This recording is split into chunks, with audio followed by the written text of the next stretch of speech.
नमस्कार साथियों, आप सभी का राजगुरु क्लासेज में हार्दिक स्वागत और अभिनंदन है। क्या आप राजस्थान जीके में महारत हासिल करना चाहते हैं? तो ये वीडियो सिर्फ आपकी जानकारी के लिए नहीं, आपके सपनों को तैयार करता है। हर सवाल सिर्फ एक पर्सन ही नहीं है यहाँ, यह आपका सिलेक्शन, आपकी पहचान और आपका भविष्य भी तय करता है। तो जुड़िए हमारे राजगुरु क्लासेज से, क्योंकि यहाँ पढ़ाई नहीं, सफलता का बीज बोया जाता है। वीडियो को अंत तक जरूर देखें और यकीन मानिए आप खुद को पहले से बेहतर पाएंगे। तो चलिए शुरू करते हैं राजस्थान इतिहास से संबंधित ये एक शानदार वीडियो। तो पहला सवाल है आपकी स्क्रीन पर। चौहान वंश के किस शासक ने दिल्ली में सत्ता स्थापित की? अजयराज, विग्रहराज, पृथ्वीराज तृतीय या अर्णोराज? तो इसका सही जवाब क्या होगा? पृथ्वीराज तृतीय ने। पृथ्वीराज तृतीय, जिन्हें हम राय पिथौरा के नाम से भी जानते हैं, चौहान वंश के सबसे ये प्रभावशाली शासकों में स्थान रखते हैं। उन्होंने अजमेर और दिल्ली को मजबूत सत्ता केंद्र बनाया था। पृथ्वीराज चौहान ने 12वीं सदी में पृथ्वीराज का दिल्ली पर अधिकार राजपूत शक्ति का प्रतीक बन गया। उनका शासन न केवल वीरता बल्कि संस्कृति और कवियों के संरक्षण के लिए भी जाना जाता है। पृथ्वीराज तृतीय को एक कवि के रूप में भी पहचाना जाता है। ये एक कवि भी थे, इन्होंने कई कृतियां लिखी थी। अगला सवाल है, पृथ्वीराज तृतीय किस नाम से प्रसिद्ध थे? अभी हमने पीछे पढ़ा ही था पहले ही सवाल में। राय पिथौरा, रणधीर, महाराज विक्रम या वीर चौहान? तो इसका सही जवाब क्या होगा? राय पिथौरा। ठीक है ना। तो राय पिथौरा एक लोकप्रिय उपाधि थी जो पृथ्वीराज को उनके बल, नीति और शासन के लिए दी गई थी। पहले सवाल में हमने पढ़ा था पृथ्वीराज को राय पिथौरा के नाम से भी जाना जाता था। इस नाम के पीछे उनके द्वारा दिल्ली और अजमेर पर की गई जो विजय की प्रतिष्ठा जुड़ी थी, वे उस समय के प्रतीक बन गए जब हिंदू राजाओं को विदेशी आक्रमणों से बचाना सर्वोच्च कर्तव्य माना जाता था। अगला सवाल देखते हैं, पृथ्वीराज तृतीय की राजधानी कहाँ थी? पृथ्वीराज तृतीय की राजधानी है वो कहाँ थी? अजमेर, रणथंभौर, दिल्ली या नागौर? तो पृथ्वीराज तृतीय की राजधानी थी अजमेर। पृथ्वीराज की राजधानी अजमेर, जो उस समय एक महत्वपूर्ण राजनीतिक और सांस्कृतिक केंद्र हुआ करता था। अजमेर ने न केवल शासन का केंद्र बनाया बल्कि शिक्षा, कला और धर्म का भी संगम बना। अजमेर से ही उन्होंने दिल्ली और उत्तरी भारत पर अभी अपना प्रभुत्व जमाया हुआ रखा था। अगला सवाल देखते हैं, पृथ्वीराज तृतीय के दरबार में किस कवि ने पृथ्वीराज रासों की रचना की? सूरदास, चंद्रबरदाई, तुलसीदास या भास?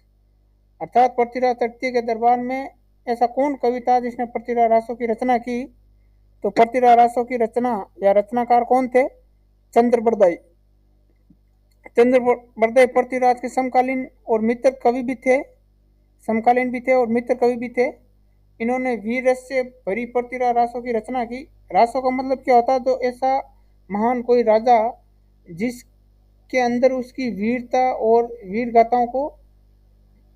गाथाओं का बखान किया जाता है, उसको रासों कहा जाता है।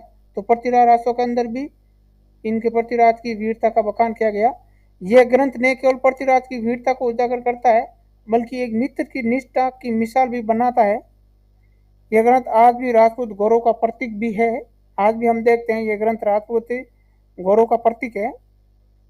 तो कहते हैं ना कि सच्ची मित्रता इतिहास बदल सकती है।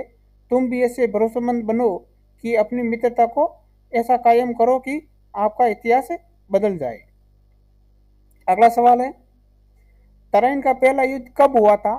तराइन का प्रथम युद्ध कब हुआ था? 1178, 1191, 92 या 1185? तो सबको मालूम है तराइन का प्रथम युद्ध है वो 1191 के अंदर हुआ था। ये किन दो के मध्य हुआ था? पृथ्वीराज तृतीय और मोहम्मद घोरी के बीच लड़ा गया था तराइन का प्रथम युद्ध है। इस युद्ध में पृथ्वीराज ने घोरी को बहुत ज्यादा करारी हार दी थी। यह युद्ध राजपूतों की वीरता और रणनीति का एक शानदार उदाहरण भी रहा है। भारत की सीमाओं की रक्षा के लिए ये एक ऐतिहासिक मील का पत्थर बना था। यानी प्रथम जो तराइन का प्रथम युद्ध हुआ था उसके अंदर पृथ्वीराज तृतीय ने मोहम्मद घोरी को हराया था और ये 1191 ईस्वी को लड़ा गया। अगला सवाल देखते हैं, तराइन के पहले युद्ध में पृथ्वीराज ने किसे हराया? तो ये वापस यही सवाल आ गया कि तराइन के प्रथम युद्ध में पृथ्वीराज ने किसको हराया? मोहम्मद घोरी को। तो मोहम्मद घोरी ने भारतीय सीमाओं में प्रवेश कर दिल्ली की ओर बढ़ने की योजना बनाई थी। उस समय पृथ्वीराज ने अपने संग के साथ उसकी सेना को पीछे हटने पर मजबूर भी कर दिया था मोहम्मद घोरी की सेना को। यह युद्ध साबित करता है कि आत्मबल और संगठन से किसी भी बड़े खतरे को हराया भी जा सकता है। अगर इरादे मजबूत हो तो बड़े से बड़ा दुश्मन भी झुक सकता है।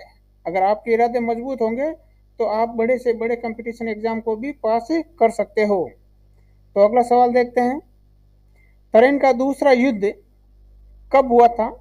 1990, 91, 92 या 1994?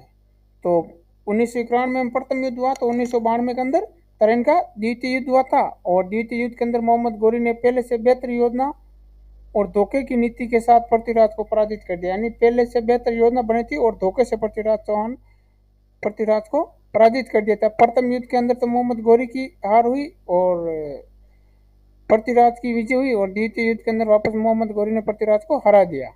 इस हार के साथ ही दिल्ली सल्तनत का मार्ग भी प्रशस्त हो गया था और ये युद्ध भारतीय इतिहास की टर्निंग पॉइंट था। कहते हैं हार हमेशा अंत नहीं होती है, ये नई शुरुआत की राह होती है। एक हारने के बाद में भी हम अगर हार मान के बैठ जाते हैं तो उससे हमारी हार को अंत ही माना जाता है। तो इसीलिए कहा जाता है कि हार हमेशा अंत नहीं होती है। अगर आप हार गए हो तो फिर से उठो, फिर से युद्ध करो। एक एग्जाम में पास नहीं हुए तो कोई बात नहीं, अगले एग्जाम की फिर से तैयारी करो। आप उससे बेहतर तैयारी करो तो आप उससे बेहतर ही रिजल्ट पाओगे। अगला सवाल देखते हैं, तराइन के दूसरे युद्ध में पृथ्वीराज को हराने वाला कौन था? तो यही घूम फिर के वही सवाल है। तो पृथ्वीराज को हराने वाला कौन था? मोहम्मद घोरी था। घोरी ने ही पृथ्वीराज की सेनाओं को रणनीतिक चालों से हरा दिया था। यह युद्ध दिखाता है कि वीरता के साथ साथ चतुराई और भी तैयारी आवश्यक है। यानी युद्ध के साथ साथ चतुराई की भी आवश्यकता होती है। पृथ्वीराज की हार के साथ मुस्लिम शासक की जड़ें दिल्ली में जमने लगी थी। यानी कहा जाता है कि केवल ताकत ही नहीं, सही रणनीति से भी जीत दिलाई जा सकती है। सोच समझकर आगे बढ़ो। अगला सवाल, मोहम्मद घोरी ने पृथ्वीराज को हराकर किसे दिल्ली की गद्दी पर बिठाया? खुद शासन किया, कुतुबुद्दीन ऐबक को, या बलबन को, या इल्तुतमिश को? तो मोहम्मद घोरी ने पृथ्वीराज को हराकर कुतुबुद्दीन ऐबक को गद्दी पर बिठाया था। घोरी ने खुद भारत में शासन नहीं किया बल्कि कुतुबुद्दीन ऐबक को दिल्ली की गद्दी पर बिठाकर एक गवर्नर नियुक्त किया। यहीं से दिल्ली सल्तनत की नींव पड़ी। ये राजनीतिक कदम भारत में मुस्लिम सत्ता के विस्तार का आधार बना। अगला सवाल देखते हैं, 1192 ईस्वी के बाद दिल्ली सल्तनत का प्रारंभिक संपर्क राजस्थान से कब हुआ?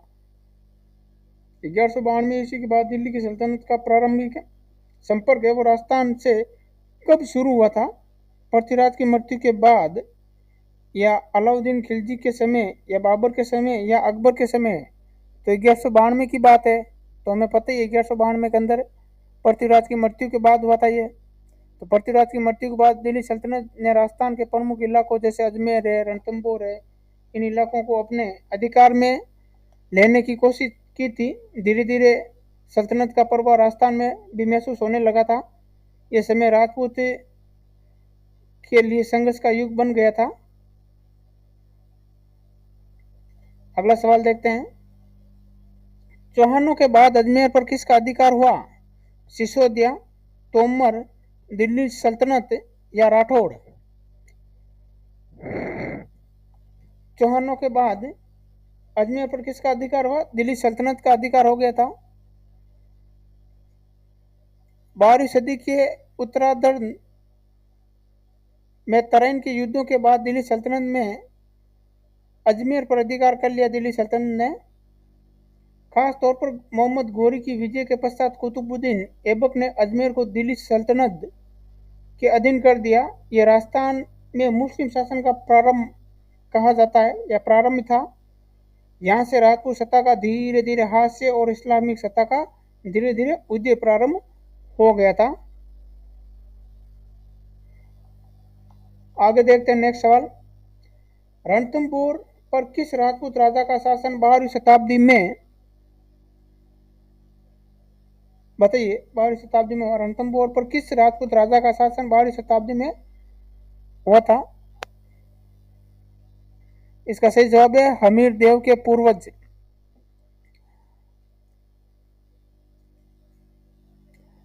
तो रणथंभौर पर 12वीं शताब्दी में हमीर देव के पूर्वजों का शासन था, जो बाद में मेवाड़ के प्रतापी शासक बने थे। यह क्षेत्र सामरिक दृष्टि से अत्यंत महत्वपूर्ण था। इस क्षेत्र के राजपूतों ने लगातार मुस्लिम आक्रमणकारियों का वीरतापूर्वक डटकर सामना किया था। अगला सवाल देखते हैं। नेक्स्ट सवाल। किस सुल्तान ने अजमेर में अजंता मस्जिद का निर्माण करवाया? कुतुबुद्दीन ऐबक, इल्तुतमिश, बलबन या अलाउद्दीन खिलजी? तो इसका सही जवाब क्या होगा? कुतुबुद्दीन ऐबक। कुतुबुद्दीन ऐबक ने अजमेर में अजंता मस्जिद का 1192 के अंदर 92 ईस्वी के आसपास निर्माण करवाया था। यह सल्तनत काल की एक प्रारंभिक स्थापत्य कला का प्रतीक है और यह दिखाता है कि मुस्लिम सत्ता कैसे सांस्कृतिक और धार्मिक रूप में स्थापित हुई थी।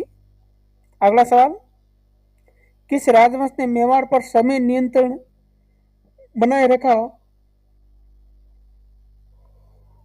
इसका सही जवाब होगा गुहिल वंश।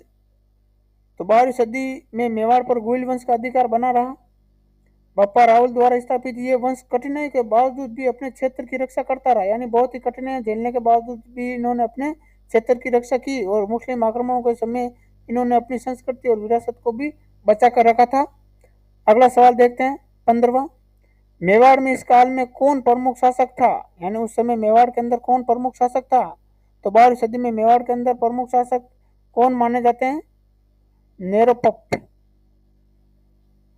उन्होंने राजनीतिक स्थिरता बनाए रखी और आक्रमणों के समय प्रदेश की रक्षा भी की थी नेरोपप ने। उनका शासनकाल गुहिल परंपरा की दृढ़ता का प्रमाण भी है। अगला सवाल। किस मुस्लिम शासक ने पहली बार राजस्थान में सल्तनत की उपस्थिति दर्ज कराई? मोहम्मद बिन कासिम, मोहम्मद गजनवी, मोहम्मद गोरी या इल्तुतमिश? तो इसका सही जवाब होगा मोहम्मद गोरी। मोहम्मद गोरी ने 1192 ईस्वी में पृथ्वीराज को हराकर राजस्थान के अंदर सल्तनत की उपस्थिति दर्ज कराई थी और इस विजय के बाद ही दिल्ली सल्तनत की नींव रखी थी इन्होंने और राजस्थान के बड़े भागों पर इसका प्रभाव भी देखने को मिला था। अगला सवाल देखते हैं। इस काल में राजपूतों की सामूहिक शक्ति किसे कहा जाता था? इस काल के अंदर राजपूतों की सामूहिक शक्ति किसे कहा जा सकता था? तो महाराज्य, महासंघ, राजपूताना या ठाकुर समाज? तो इसका सही जवाब क्या होगा? राजपूताना। राजपूताना शब्द प्रयोग इस काल में राजपूत राज्यों के सामूहिक क्षेत्र के लिए होता था। यानी राजपूताना शब्द है वो जो राजपूत राजाओं का जो सामूहिक क्षेत्र था उसके लिए होता था।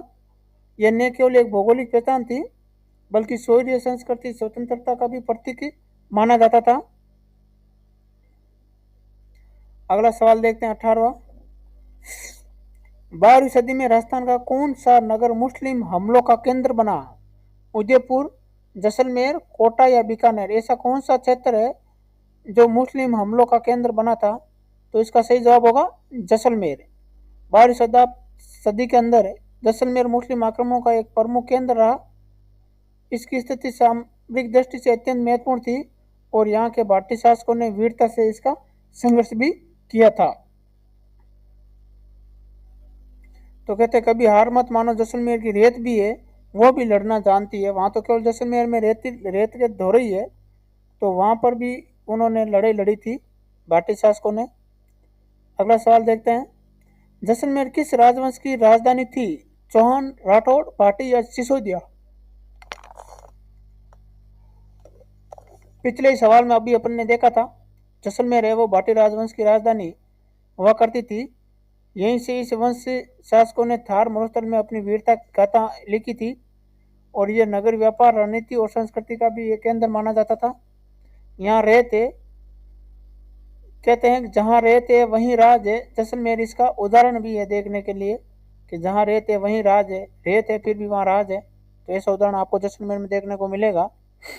अगला और लास्ट सवाल आज का, भाटी राजाओं ने किस दुर्ग का निर्माण किया था? कुंभलगढ़, चित्तौड़गढ़, जैसलमेर दुर्ग या रणथंभौर? अभी हमने पढ़ा ही था। तो इसका सही जवाब क्या होगा? जैसलमेर दुर्ग। भाटी राजाओं ने जैसलमेर दुर्ग का निर्माण किया। ये एक विशाल सोनार किले के रूप में, यानी जैसलमेर किले को किस नाम से जाना जाता है? सोनार किले के नाम से भी जाना जाता है। इसकी दीवार है वो पिल्ले पत्थर की है। पूरा पूरा जैसलमेर किला है वो पिल्ले पत्थरों से और बिना किसी चूने और सीमेंट से बना हुआ है। यह आज भी राजस्थान के गौरव का प्रतीक है। अगर इतिहास को छूना है तो आप जैसलमेर के किले के अंदर कदम रखो, आपको पता चलेगा कि इतिहास कैसा होता है। ऐसा इसके ऊपर एक कहावत भी है कि अगर आपके पत्थर के पैर हैं तभी आप जैसलमेर के किला देखने जा सकते हैं। यानी इतनी रेत है उस वहाँ पर, इतने धोरे हैं। अब तो शायद नहीं है, यानी पहले के ज़माने में बहुत धोरे थे। तो एक कहावत थी कि रेत, उस रेत के अंदर उस किले को देखने के लिए पत्थर के पैर हो अगर आपके पास तो ये आप उस किले का भ्रमण कर सकते हैं। अगर आपको भी लगता है कि राजस्थान सिर्फ रेत नहीं बल्कि इतिहास का सोना है तो इस वीडियो को लाइक और शेयर जरूर करें। अगर आपको ऐसा लगता है कि राजस्थान केवल रेत ही नहीं है बल्कि एक इतिहास का सोना है तो आप इस वीडियो को जरूर लाइक और शेयर करें। और राजगुरु क्लासेस के साथ इतिहास को जानो, गर्व से जियो। और अगली वीडियो में मिलते हैं जहां राजपुताना कभी नहीं झुकता और जो सिखाता है वही जीतता है। जय हिंद, जय राजस्थान।